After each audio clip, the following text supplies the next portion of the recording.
Yo, I want to open with a hot take and a cold take. Hot take, Persona 5 Royal is one of the best examples of developers valuing player time I've ever seen.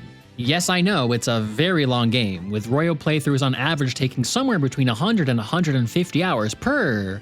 Yet, despite me investing 3 weeks of a full-time job into this game, when I look back at P5, I don't recall a single moment of that time feeling wasted. When I look back at Persona 5, I remember it as the game that respected my time more than any other.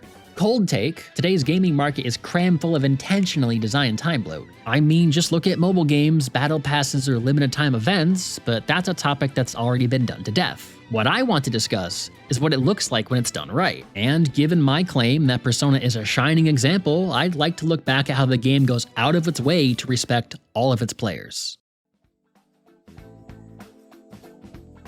Now there's a lot of little things I could get into here, like how Persona makes sure to put checkpoints before hard fights so you don't have to backtrack, or how the progression of experience means you don't have to grind. But there's a much bigger story here. Persona's respect for your time isn't found in these little kinds of things, it's found in the very blueprints of its game design. At any given time while playing, you'll be interacting with one of the 5 different systems of P5. You've got your combat, your social stats, your social links, the infiltration, and the Velvet Room. Each of these systems asks different questions of the player. Should I engage this dangerous enemy or use a smoke bomb to avoid them? Should I spend my evening hanging out with Mishima or stay at the cafe and study so I can talk to Makoto? Obviously Mishima, you gotta get that XP bonus. But the beauty of Persona 5 is not in the strength of any individual system, none of them are particularly difficult. Infiltration is as simple as spamming your X button, social links are just about the interpersonal pressure of having 30 people who call you their best friend, and the Velvet Room is just a tool for completing your Persona compendium, like a biblically accurate Pokemon trainer. No, the beauty of Persona is how each of these systems work so seamlessly together towards constant relative player progression. As you play through Persona, it's inevitable that you'll be drawn to certain aspects of the game more than others. If you're a JRPG combat strategist, you'll probably latch onto the combat and want to unlock new abilities to min-max your gameplay. If you're a social sim enthusiast, you'll probably enjoy working on your social stats and getting to embody a Japanese high school boy. If you've developed a fictional crush on Yusuke, and honestly, who could blame you, you'll probably prioritize leveling up his social link and engaging with his side story. So when the game asks you to spend time on something that you're maybe not so into, you might be feeling a bit apprehensive about it. But P Studio has got you and took steps to try to alleviate that apprehension. Let's say you're not so enthusiastic about the life sim half of Persona. Let's say spending time working out at night next to the world's loudest cat isn't your idea of exhilarating gameplay. I'd wager a guess you saw this option, said screw this, and vowed to never look back. And guess what though? Not only am I guessing that about you right now, but P Studio also guessed that about you. And because P Studio spent hours programming night workouts into the game, they'd sure appreciate it if you gave it a shot. So what's a developer to do? They place a lure on that fishing hook and cast a line at you. If you're that Yusuke lover I just mentioned, you'll know that his social link hits a wall at rank 6. On your first playthrough, you might have been stuck here until you leveled up your proficiency to rank 4. So how do you level it up? Well, you could work at the beef bowl shop. Sure enough, spending time at the shop will reward you with points towards leveling up your proficiency stat, but that's only where it begins. When you have a higher proficiency stat, not only can you make more tools at night to help with both infiltration and combat, but creating the tools itself also raises your proficiency. Once you've reached rank 4, you can then continue Yusuke's social link and spend more time with your Matt Mercer himbo. Continuing his social link makes him stronger in combat and also means you can fuse more powerful personas in the Velvet Room. And this is the beauty of Persona. Any and all actions you take will provide multitask progression on all of the other systems. It all flows together. Oh, also pay no attention to the summoning sigil I just put on your screen there. That's not important, I promise. Now, don't get me wrong, Persona isn't the only game to utilize inter-system reward connectivity, but what makes the series unique is just how much emphasis is placed on that connectivity. And it's unique, ultimately, by necessity. If you're watching this and are unfamiliar with Persona, you might not be aware that you only have a limited time per playthrough. Committing to the life sim genre, Persona utilizes a calendar to tell its story. Unlike other RPGs, you don't have infinite time to see and unlock everything, there are only so many time slots available to you. Once you hit start game, your clock immediately starts to count down. Naturally, different Persona players are going to develop different goals for their games, especially on a first playthrough. And when you put the player on a limited, unreplayable clock, it's basically required to make sure that there is no decision that feels like a waste of time. here's that necessity. So no matter what your goal number 1 is, Peace Studio wants to make sure that each and every decision you make progresses you towards it. If your primary investment is in P5's story, each decision about how to spend the time slot makes progress towards seeing more of that story. So for you, exploring Mementos and clearing its side quests is a way to experience more of that story. If you couldn't care less about the story and are more interested in improving your metal in fights, well, you probably should be playing Shin Megami Tensei, but you bought Persona 5 Royal. Doing social links makes you more powerful in combat and allows you to fuse more powerful personas. It all flows together. And as cool as I think the interconnected goal progression system is, it's only a reflection of the actual point. The point is if you want players to engage with all of your content, both main and side, and Persona fans, we gotta be real for a second, as big as social links are to the gameplay loop, they are, by definition, side content. The point is if you want players to engage with all of your content, you need to give all of your content a reward that speaks to them. A reward that makes your content consistently worth the effort. If that sounds basic, just remember for a second, how many side quests have you completed where the reward at the end was an item that you never even needed in the first place? Persona's unified reward system is just Peace Studio's approach to that philosophy. By layering the game design like this, Peace Studio makes sure that no action taken is a waste of your time, and that all actions taken will result in progress that is meaningful to you. Of course, Peace Studio is hoping that you find enjoyment out of everything the game has to offer. They'd like it if learning more about Ryuji is reason enough to progress as Link. If you learn more about Ryuji during his Link, you'll be more invested during his big moments back in the main plot. Peace Studio would like it if you enjoy the planning and execution required to fuse the most powerful personas, but ultimately, if you don't connect with these sides of the game, no harm done. I stand by what I said a moment ago. For as big of a system as social links are to Persona, they are objectively side content. Outside of their tutorial and some automatic level ups, you don't need to do any of them to see the entire main story. Except for him, he's the exception, don't forget him. I know what I'm suggesting is sacrilege. You may be thinking, who plays a Persona game that doesn't do the social links? It would be like playing Stardew Valley and refusing to plant a single crop, spending your time only delving the mines. What's even the point of playing Stardew, right? But I promise you, there are players out there who think this way, who thought this way when they first tried a Persona game. I've played multiplayer Stardew. I know there's people that don't like the farming, or maybe I need better friends. And it's Peace Studio's job as developers to keep these players in mind. Maybe you'll go out of your way to complete the party members' confidants, but Yoshida? Kawakami? Maybe you'll skip out on those and spend your time fishing instead. A moment ago, I flashed Tears of the Kingdom on screen. It's another game that utilizes intertwining mechanics and rewards, albeit not as tightly. And to anyone watching who played it, let me ask, how many of you found every single Korok in the game? I'm just gonna go ahead and assume maybe 1% of this video's viewers? Honestly, it's probably a lot lower. And why not?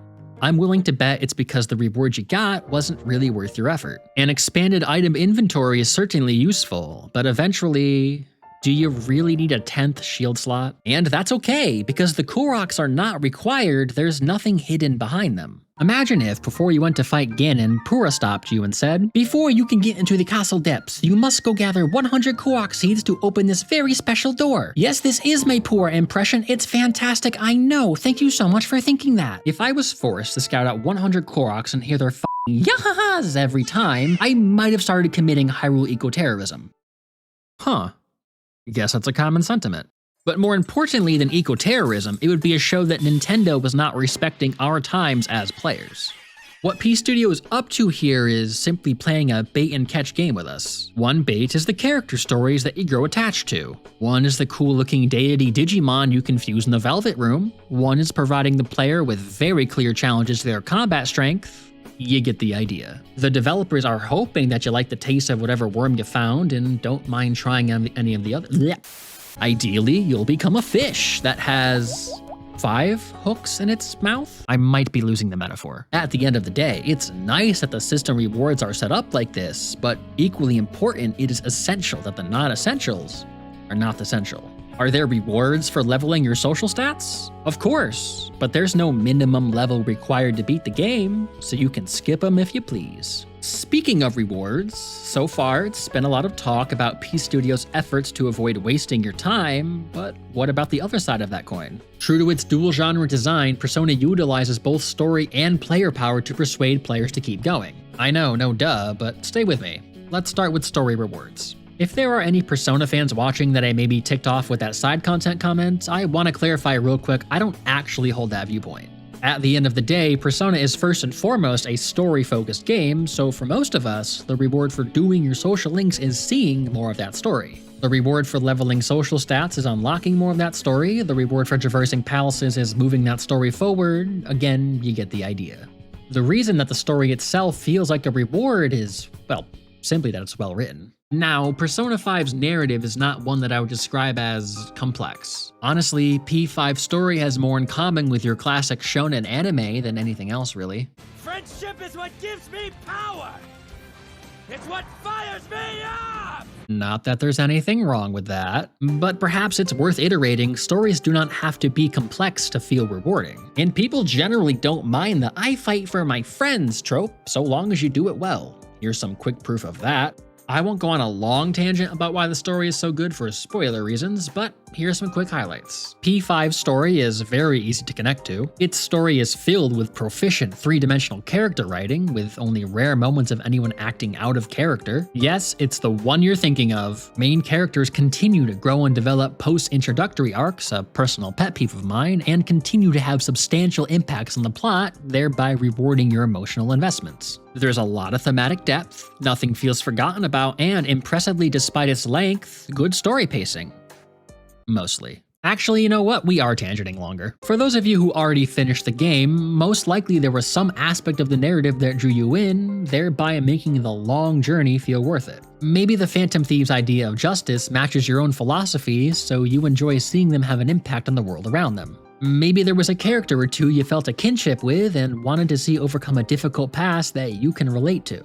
Maybe you got attached to Best Girl and wanted to make them happy. It's Kasumi, by the way, and I will not be debating it. The series as a whole, but perhaps best in Persona 5 Royal, asks interesting philosophical questions that make both the characters and players think and maybe even disagree at times. That's where a lot of that depth I mentioned comes in and where Persona shines with its character writing and narrative arcs. A thematic deep dive is out of this video's scope, but if you are interested in that, check out Lady Virgilia. I honestly couldn't recommend her more. And for what it's worth, P5 does make sure to wrap up all of its major plot threads and character arcs by the end, so you're not gonna roll credits feeling unsatisfied. This might seem like storytelling 101, and, well, it is, but we've all gotten caught investing hours into a story just to end up saying, "But why doesn't anyone care about that seems very important." For the combat enthusiasts, maybe this part's just me, but I did find Royal's combat itself to be rewarding to get a handle on. Is Persona's combat the hardest thing? No, absolutely not. But it is satisfying to get down. I mean, you really want me to believe that it doesn't feel good to hit baton pass after baton pass? Come on, we're gamers, we have monkey brain. Big number, make happy. Persona takes the approach of low skill floor, high skill ceiling. Mastering taking down shadow scratches a similar itch for me as labbing a new fighting game character or taking on higher stakes in Balatro. Similar, not the same. In that, sure, you can run into games sticking with one basic game plan and you'll have a blast, but if you'd like, there's more depth underneath the surface to explore, as well as various challenges to meet that depth, should you want to try your hand. While this video primarily focuses on Royal, for those of you who care more about combat challenge, I will say Persona 3 Reload strikes a better balance between satisfying mechanics and difficulty, at least until you unlock Theurgies. So if you're someone who wants to try Persona but also wants challenge with your rewarding combat, I'll point you in that direction. Oh, and Reload's story is also great, so no worries there. And one more small but respectfully important thing, there's no need for you to grind to get the big number make happy, because P Studio realizes what I wish more devs would. Grinding sucks. And with that stated, let's talk about Mementos.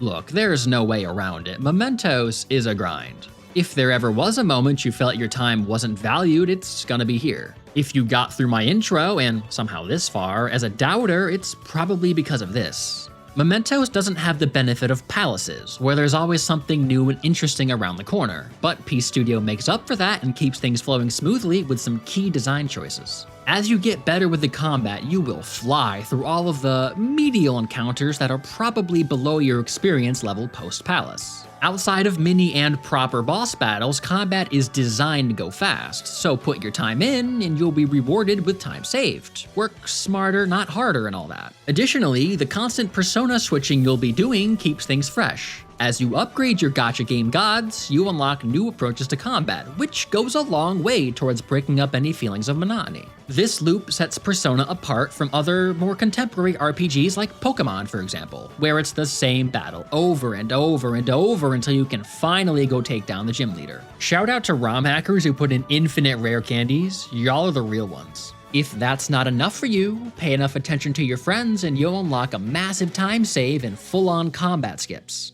This one's actually a contentious point in the community, the common criticism being that it just further solidifies P5R as a jolly old romp rather than anything deeply challenging. But to that I say, at the end of the day, Persona is first and foremost a story-focused game. Well, you probably should be playing Shin Megami Tensei. There are certainly endgame Personas and optional boss battles for your trouble. And do you want to spend 10 more hours on your playthrough?